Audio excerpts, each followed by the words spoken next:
자, 오늘은 AI 시대의 플랫폼 뱅킹에 대해서 한번 알아보는 시간을 갖도록 하겠습니다. 자, 플랫폼 뱅킹이라는 용어 자체가 조금 낯설 수도 있는데요. 뭐 별다른 사실 특별한 용어라기보다는 우리가 지금까지 사용해 왔었던 어떤 뱅킹이라는 개념에서 비금융 서비스들 있잖아요. 비금융 서비스들이 합쳐진다고 생각하시면 될 것 같습니다. 자, 플랫폼 뱅킹의 예로 페이티엠이라는 앱을 저희가 들 수 있는데요. 인도에서 가장 유명한 어떻게 보면 앱이라고 하죠. 그래서 이 앱에 대한 이렇게 홈페이지라든지 앱을 들어가 실제로 보시게 되면 여기 잘 보실지 모르겠지만 뭐 굉장히 다양한 서비스를 하고 있습니다. 맨 처음에 페이티엠은 사실은 그 인공위성을 통해서 보는 그런 인공위성 서비스 거기에 대한 요금을 낼 수 있는 그리고 이제 모바일 폰에 대한 요금을 낼 수 있는 그 선불 프리페이드 폰에 대한 요금을 낼 수 있는 그런 굉장히 단순한 앱으로 시작을 했고요. 거기서 이제 사람들의 굉장히 큰 반응을 얻으면서 여기 보시는 것처럼 뭐 영화 티켓도 예매를 할 수 있고 비행기표도 예매를 할 수 있고 버스 티켓도 예매를 할 수 있는 등 굉장히 다양한 일을 할 수가 있습니다. 그래서 역사적으로 보게 되면 제가 얘기 드렸던 것처럼 선불 모바일 폰하고 그리고 이제 디렉트 투 홈이라 그래서 왜 우리나라에도 한때는 유명했던 것 같은데 인공위성을 통해서 볼 수 있었던 그 텔레비전 서비스 있잖아요. 그 TV 서비스가 인도에서는 굉장히 발전을 많이 했다고 합니다. 왜냐하면 기본적으로 인터넷 선을 깔기에는 너무나 큰 나라고 인프라스트럭처가 별로 없어가지고 무선으로 하는 이런 서비스들이 먼저 발달을 했던 것이죠.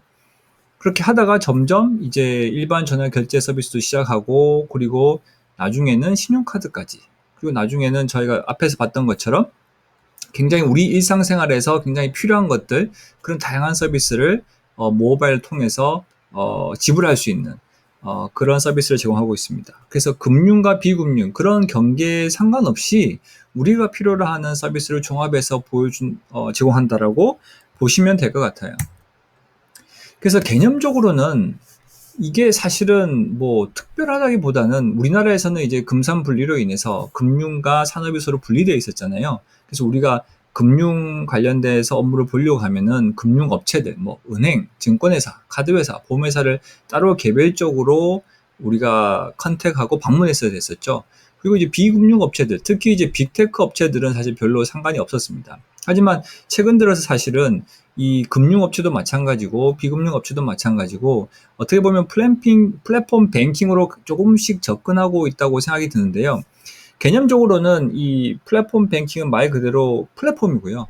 그 플랫폼을 통해서 소비자가 금융업체 그리고 비금융업체가 제공하는 필요한 서비스들을 모두 다 접할 수 있을 때 그때 우리가 그 전체의 어떤 생태계를 플랫폼 뱅킹이라고 부를 수가 있습니다. 그래서 금융업 면허가 원래는 이제 은행 업무를 하려면 필요한데 여기에 대해서는 이제 이상적인 형태에 있어서는 사실 금융업 면허가 직접적으로 필요하지 않더라도 비금융 업체가 간접적으로 제공할 수 있는 길이 생겼다고 볼 수도 있겠죠. 하지만 우리나라의 어떤 특수한 상황 때문에 이것이 아주 본격화되기까지는 시간이 조금 걸릴 것 같지만 지금 현재 제한 조건 하에서도 금융업체는 나름의 슈퍼앱이라는 것을 통해서 접근하려고 하고 있고 비금융업체는 특히 이제 빅테크 업체 네이버라든지 카카오 같은 경우에는 아예 인터넷 은행을 설립한다든지 아니면 네이버 같은 경우에는 네이버 파이낸셜을 통해서 예를 들자면 소상공인에게 대출 업무를 알선해주는 그런 식으로까지 확장이 되고 있습니다. 근데 여기서 가장 중요한 질문 중에 하나는 그러면 과연 그 플랫폼을 누가 차지하고 소유할 것인가? 그게 굉장히 중요한 어떻게 보게 되면은 주도권을 굉장히 판가름할 수 있는 그런 중요한 질문이 될 것으로 생각이 됩니다. 자, 이미 빅테크 기업들은 글로벌하게 금융 서비스를 제공을 하고 있습니다. 뭐 미국 업체들뿐만 아니라 이제 중국 업체들 알리바바 그룹이라든지 뭐 바이두 같은 걸 보시게 되면 다 금융 결제라든지 아니면 뭐 여러 가지 서비스를 연계해 주는 그런 서비스들을 굉장히 많이 다양하게 출시를 하고 있는 것을 알고 있습니다.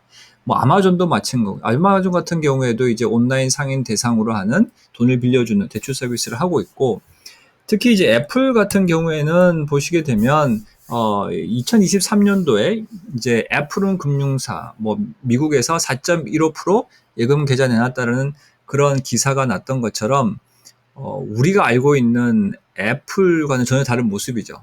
물론 이제 애플이 독단적으로 하기보다는 골드만삭스와의 제휴를 통해서 고금리 저축계좌 서비스를 시작하긴 했지만, 어떻게 보면은 우리가 핸드폰 하나를 들고 다니면서 수많은 일들을 해올 수 있잖아요.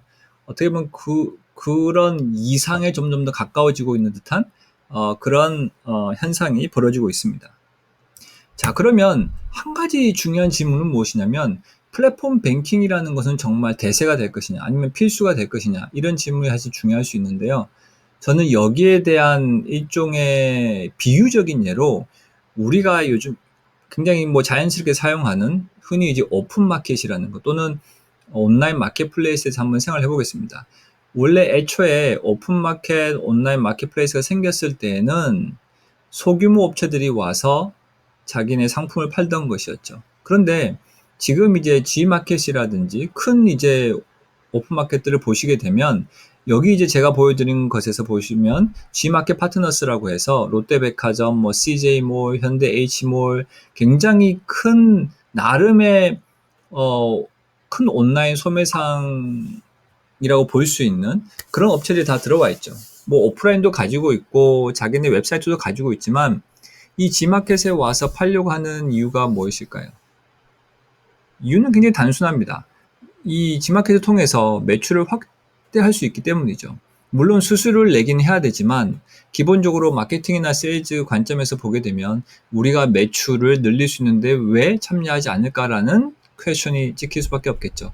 그래서 플랫폼 뱅킹이라는 것도 맨 처음에 생길 때는 지금 금융회사들이 하는 것처럼 자기 자신들의 금융 기업들을 모아서 뭔가 서비스를 제공하려고 하겠지만, 시간이 점점 지나다 보면 오픈 마켓처럼 종합적으로 제공하는 플랫폼 뱅킹 생태계가 조성이 될 수 있고, 그러면 처음에는 약간 우리가 굳이 진출을 해야 될까 싶겠지만, 많은 사람들이 이 플랫폼 뱅킹의 대표적인 앱들을 쓰기 시작하면서 기존의 금융회사라든지 아니면 빅테크 회사들도 와서 자신의 서비스를 제공하려는 그런 모습을 보일 것으로 생각이 됩니다. 그렇기 때문에 빅테크 기업하고 금융기업 이 양쪽에서 접근하는 방법이 다르고, 어느 쪽에서 어떻게 보면은 주도권을 가지게 되느냐에 따라서 어떻게 보면 금융 산업 자체 어떻게 보면 방향이 달라질 수도 있지 않을까라는 생각을 저희가 해볼 수도 있습니다.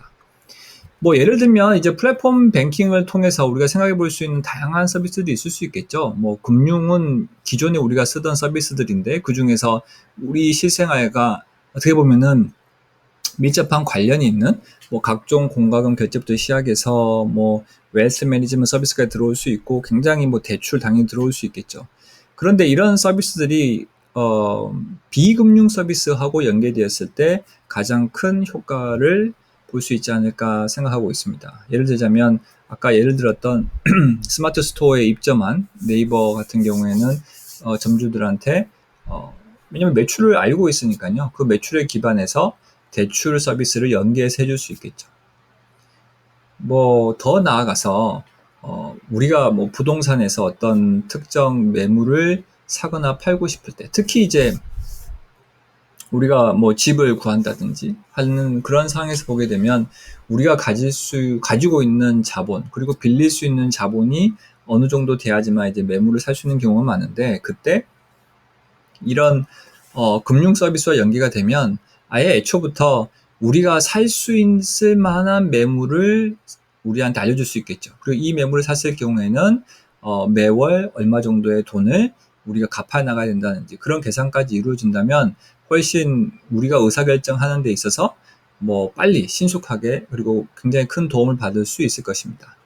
자동차 구입이라든지 뭐 이런 서비스 관련해서도 사실은 이제 금융이랑 연계가 되면 굉장히 좋을 것 같고요.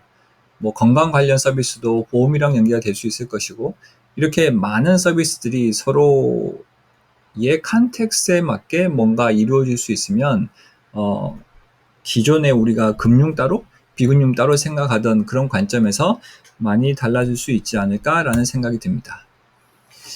자, 지금까지 제가 이제 간단하게 어떻게 보면 AI 시대의 플랫폼 뱅킹에 대해서 얘기를 해봤는데요.